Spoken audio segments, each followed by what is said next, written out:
I was scrolling through my private messages the other day, and it felt like looking at a pile of rescue flares. My inbox is overflowing with escape plans. Strangers sending me Canadian immigration links, tips on Japanese language schools, or step-by-step guides on how to run before the door closes. There's a frantic, almost desperate kindness in these messages, as if they're trying to pull someone out of a burning building. They look at me and see a ticking clock. They see a potential striver who just needs one final push to change his life. I read these messages while sitting in the same chair I've occupied for years, feeling a strange, detached sense of gratitude. But here is the part they don't understand. I'm not stuck because I'm waiting for a map. I'm stuck because I've simply stopped wanting to move. We often think of lying flat as a person sleeping in until noon or someone refusing to work. But if you walk into an office in Shanghai or Beijing at 11:00 p.m., you'll see rows of young people hunched over their desks, trapped in a brutal 9-9T schedule. To the outside world, they look like the engine of a miracle.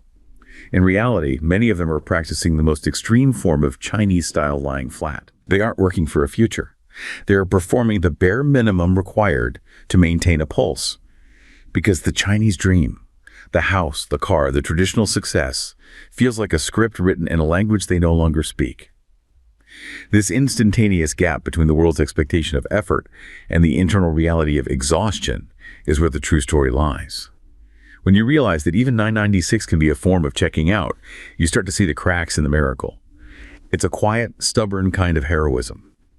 The decision to remain motionless in a system that is designed to grind you into gears.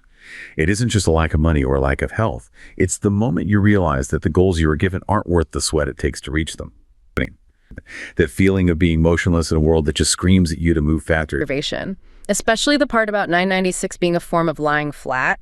That's the part people outside of East Asia really struggle to grasp. They see activity, but they don't see the internal surrender. Right. Today, we were looking at this generational condition of burnout that's really defining a huge part of the world. It has different names everywhere, but the feeling is universal. As you see it in China with Tangping, which translates to lying flat. Then you jump over to South Korea, and they call it the Enpo generation. And in Japan, it's the Satori generation. Yeah. But underneath it all, like you said, is this deep, deep exhaustion. Oh, this isn't just about laziness. That's the easy, dismissive take you always hear, kids these days. That's the boomer critique, right? Just pull yourself up by your bootstraps. But what if you don't have boots? What if you don't even have a floor to stand on? Exactly. When you dig into the economics, the sociology, what you find is that this isn't apathy. It is a calculated, rational response to a social contract that has been fundamentally broken. It's a quiet protest. It's millions of individual people looking at the game board, seeing that it's rigged, and just putting their pieces down. They're not flipping the board over. They're just walking away from the table. And the reasons they're walking away differ subtly from country to country, which is what makes this so fascinating to unpack. The pressures are different. The policy responses are different. So let's start in South Korea. The Enpo generation. The N stands for, the number of things they're giving up? Yes, it's a variable. It started out as Sampo, giving up 3 things: dating, marriage, and children. The classic life milestone. Right. Then, as conditions worsened, it became Oppo, adding 2 more: homeownership and career. Then Chopo, adding relationships and hope. Hope. They're giving up on hope itself. Yeah, and eventually they just gave up counting. It became Enpo, giving up on an nth number of things, giving up on everything. But let's make this tangible. I want to talk about this one story, this profile of a young man named Min-jun in Seoul. He's 28, and he lives in something called a Gusuwon. Ah, the Gusuwon. Yeah, to call it an apartment would be a wild exaggeration. It looks like a storage locker with a bed in it. Historically, these were tiny rooms, maybe 3 or 4 square meters, that students would rent for a few weeks while cramming for the civil service exam, the Gosi Gongbo. It was meant to be temporary, monastic, a sensory deprivation chamber for studying. 3 square meters. So if you're like 6 feet tall, you can basically touch both walls at the same time. Totally.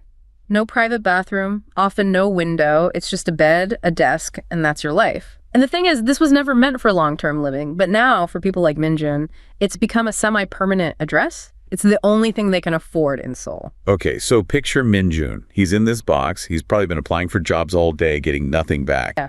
And then his phone buzzes. It's a notification from the government. Right. And it's not a job offer. It's the youth job-seeking allowance. But exactly. Just cash. It's basically a subsidy, a few $100s a month to, in theory, help you cover costs while you continue to look for work. On the surface, it seems like a good policy. It's a safety net. Who says no to free money? But for Min-jun, the reaction isn't gratitude. It's something closer to despair. He calls it a maintenance fee. A maintenance fee. Wow, that phrase is so loaded. He feels like the state isn't investing in his future. They're just paying the absolute minimum to keep him functional, to keep him alive and in the system idling, just in case the economy needs him later. It's like paying for cloud storage for a file you never plan on opening. Technology. He looks at the brutal reality of the job market. For the big conglomerates, the K-ball, the corporate hiring rate for his demographic is around 4%. 4%? 4. So he gets this government text, this little drip of cash, and he thinks, this isn't a bridge, this isn't an opportunity, this is just enough money to pay the rent on my closet for another month while I pretend to look for a job that doesn't exist. So the government is applying a bandage to a wound that needs major surgery. They're treating a systemic crisis as if it's an individual's cash flow problem. And that is the South Korean and, to a large extent, the Japanese model for dealing with this. It's a materialist, technocratic approach. They see the symptom youth unemployment, and they throw money at it. Job subsidies, mental health initiatives. Oh, the mental health angle. They're essentially telling him to resilience his way through a structural economic failure. Exactly. Here's a subsidy and a phone number for a therapist. Now, please, build your resilience and get back in the game. But you can't meditate your way out of a 4% hiring rate. It's a form of state-sponsored gaslighting. Okay, so let's call it the soft approach. Now, let's contrast that with China, because Beijing's response to Tangping is not soft at all. Not even close. If South Korea and Japan use the carrot of subsidies, China uses the stick of ideology. It's almost the complete opposite. When a young person in China says they want to lie flat, the state doesn't send them a check, it sends them a lecture. Right, it's a call to eat bitterness. Chiku. It's a core concept of virtue, historically. The idea that you endure immense hardship now for a greater reward later. Your parents did it, your grandparents did it, and it built the nation. Now it's your turn. But the whole point of lying flat is that the youth no longer believe in the greater reward later part. That promise feels empty now. The contract is void. And that's where the real friction is. The state is running an old ideological script, and the youth they've left the theater. This leads to this incredible phenomenon we're seeing now, which some are calling the Izuriris rectifying the workplace. The Zeros is in the generation born after the year 2000, Z, basically. Exactly. And rectifying the workplace is their quiet, legalistic rebellion. They are using the state's own rules against the system. Fascinating.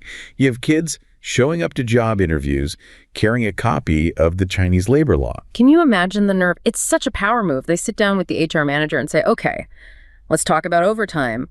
The law states it's paid at 1.5 times the normal rate. Is that your policy? And the manager probably says something like, well, we're more of a family here. We all pitch in. And the Gen Z kid will just look at them and say, I have a family. I'm here for a job. Does your family follow the law?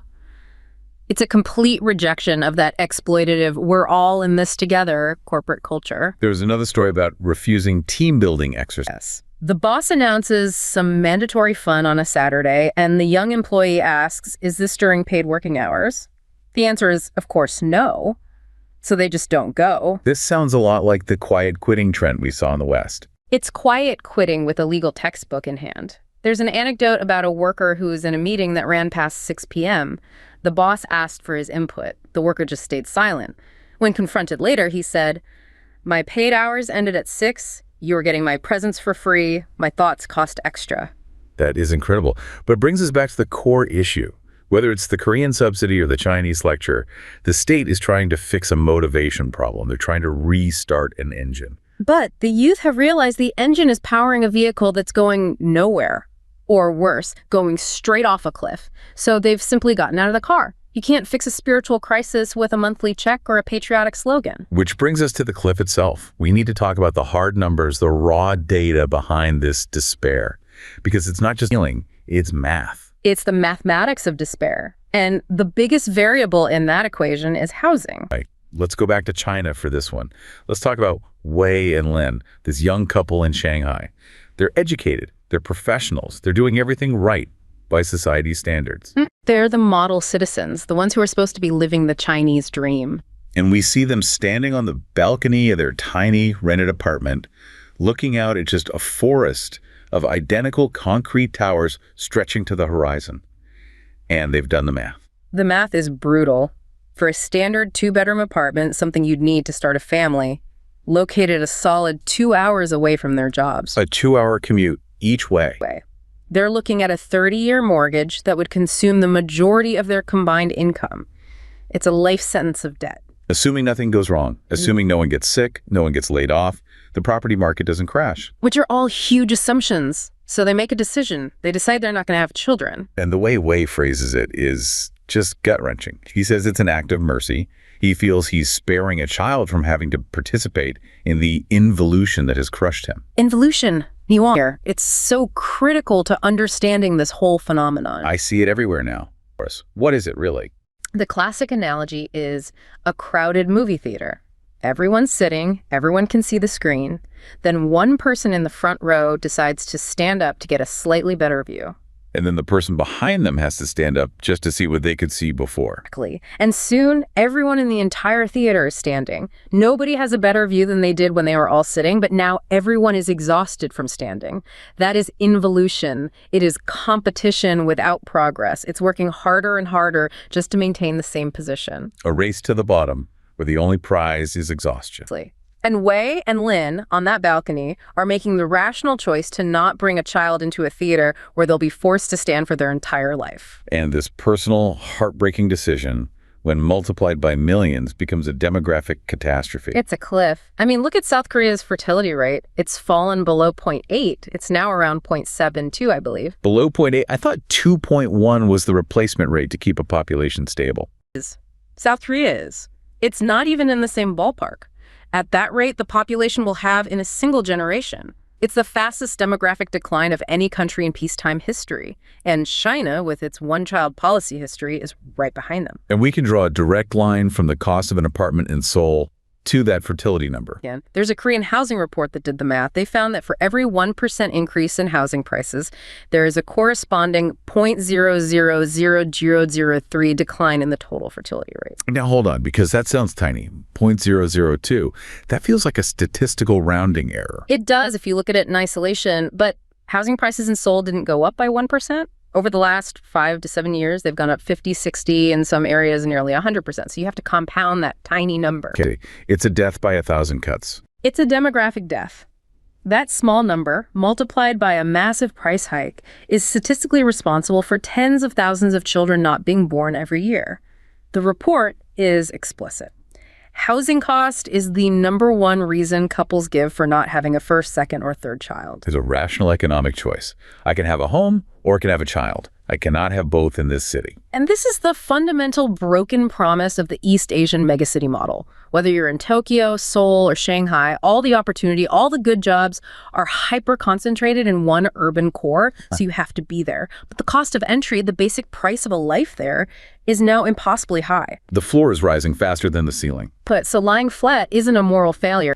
Why would you play a game you are mathematically guaranteed to lose? But there's still a piece missing for me. Because, housing is insane. In London, in New York, in Vancouver, the economics are brutal there too. But the sheer intensity of the pressure in East Asia feels different. It's not just economic, it's cultural. Yeah. It's deeper. You've hit on the second part of the equation. We've talked about the economic hardware. Now we have to talk about the cultural software that's running on it. The cultural engine. The why behind the insane level of competition to begin with. And for that, we have to look at the school system.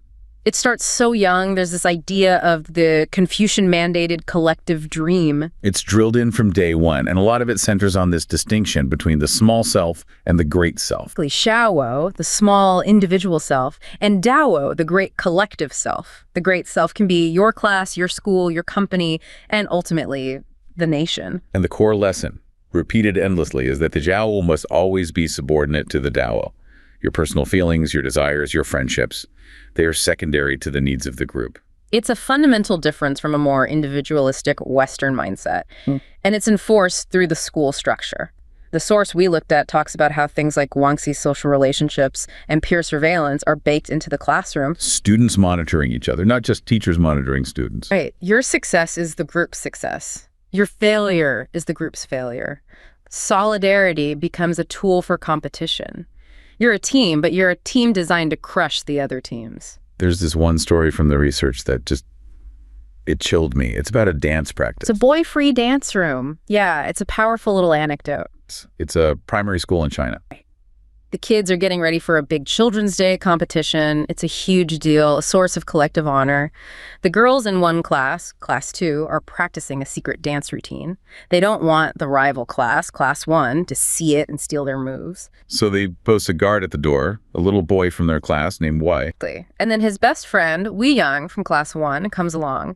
And these two are not casual friends. They've been inseparable since kindergarten. They call each other brothers. So Wei Young, his brother, walks up and expects to be let in for a peek.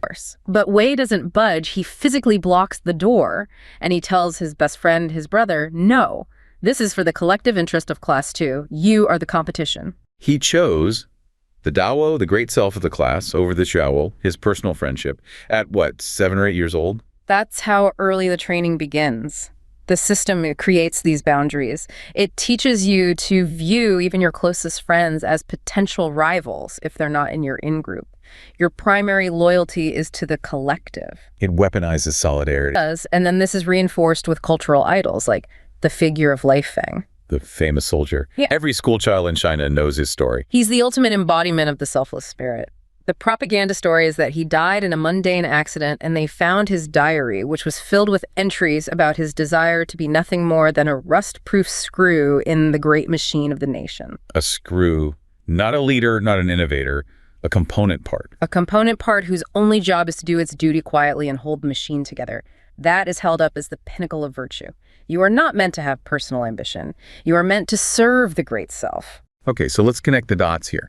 You have this intense cultural software programming you from birth to sacrifice your individual self for the collective good. And then you combine it with the economic hardware we just discussed, where the collective good, the Chinese dream, is no longer attainable for you. The house is out of reach. The stable job is a lottery ticket. So the system is demanding your absolute total sacrifice for a reward it can no longer provide. The deal is broken. The Dawo is demanding everything and offering nothing. And at that point, the only logical, self-preserving response is to withdraw completely, to retreat into the smallest possible version of the Jiao, to lie flat. And of course, the state can't just let that happen, which leads to this bizarre clash of narratives, the propaganda versus the reality. And the propaganda has gotten so disconnected from reality that it's become a joke. Let's talk about the Rising Tides video. Hulang. This thing was a huge deal. It was a major production released on Youth Day, sponsored by the state, aired on Bilibili, which is basically China's version of YouTube. Yeah. And it's this incredibly slick, glossy video. You see these beautiful, fashionable young people. One is skydiving, another is in Paris. Someone else is a pro gamer winning a tournament. Right. It's a highlight reel of what a successful young person's life is supposed to look like. And over these images, you have this very famous, older, respected actor giving this booming, patriotic narration. Dang. He's praising them. The world is yours. You have rights we never dreamed of. The right to choose. You are not the silent ones. You are the rising tides. It was meant to be this huge, inspirational call to action. And how did the actual youth of China react? With absolute scorn. They mocked it into oblivion. The comment section was a wasteland of sarcasm. What was the disconnect? The kids watching this were sitting in their tiny shared apartments eating instant noodles after a 12-hour shift. They looked at these people in the video traveling the world and said, "Who are you talking to? That's not me. That's the child of a party official. That's a rich kid." They saw as propaganda for the privileged. Completely. They said, "You call us the rising tides. We're not the tide. We're the garlic chives." Jukai. This metaphor is so potent. Garlic chives are a very common vegetable. They grow incredibly fast. The key thing is you harvest them by just cutting off the tops, and they grow right back, strong as ever, ready to be cut again. So they see themselves as a endlessly renewable resource to be harvested by the system. Harvested by their employers for labor, by landlords for rent, by the state for taxes. They're not a force of nature like a tide. They're just a crop. It's one of the most cynical and powerful metaphors for modern labor I've ever heard. And this cynicism poses a huge problem for the state's ideology, which brings us to this mysterious, powerful figure working behind the scenes. Wang Huning. The Gray Eminence, maybe the most influential public intellectual you've never heard of. He's the ideological architect for 3 successive top leaders in China. It ended. He's the one thinking about the stuff at the highest level. And to understand the state's seemingly bizarre cultural crackdowns, you have to understand Wang's core fear. He studied in the US in the 1980s and wrote a book about it called America Against America. What was his takeaway from that trip? He was impressed by the material wealth, but he was horrified by what he saw as the spiritual emptiness. He described America as a society suffering from nihilistic individualism, a place where everything, family, community, tradition, had been dissolved by radical individualism and commercialism. A culture with no core, just consumption. Exactly.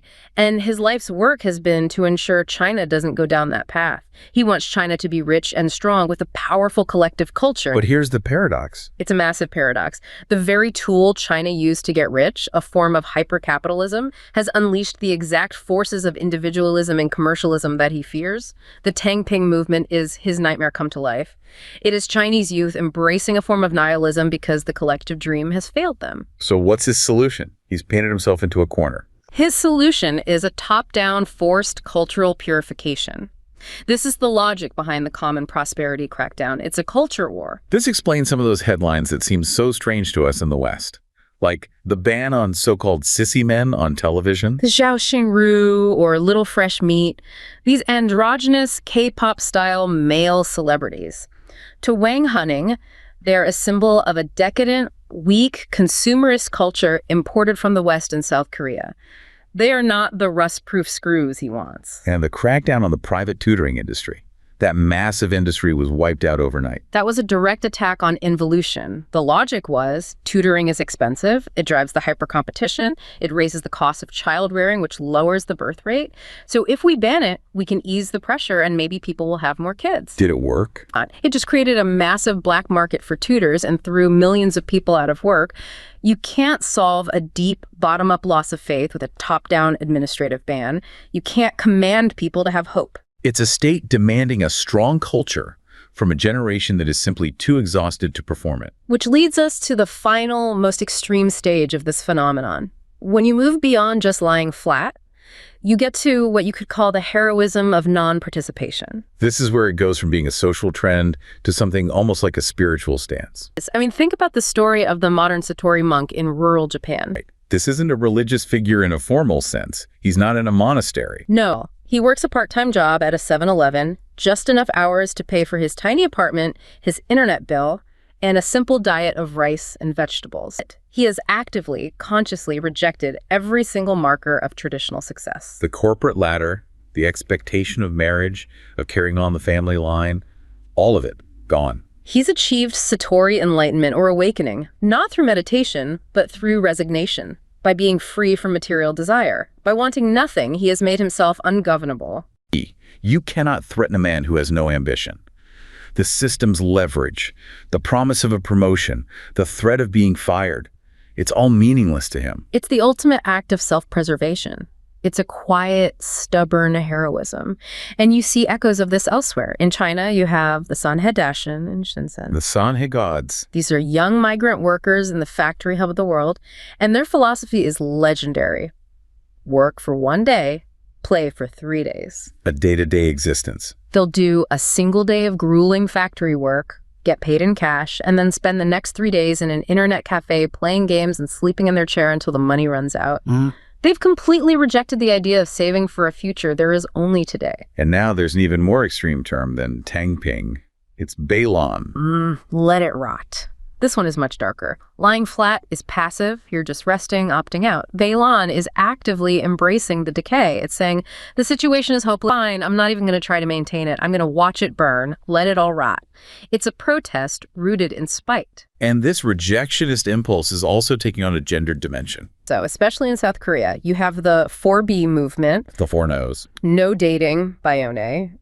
No sex bisexu, no marriage, bihan, no childbirth, abaishulsin.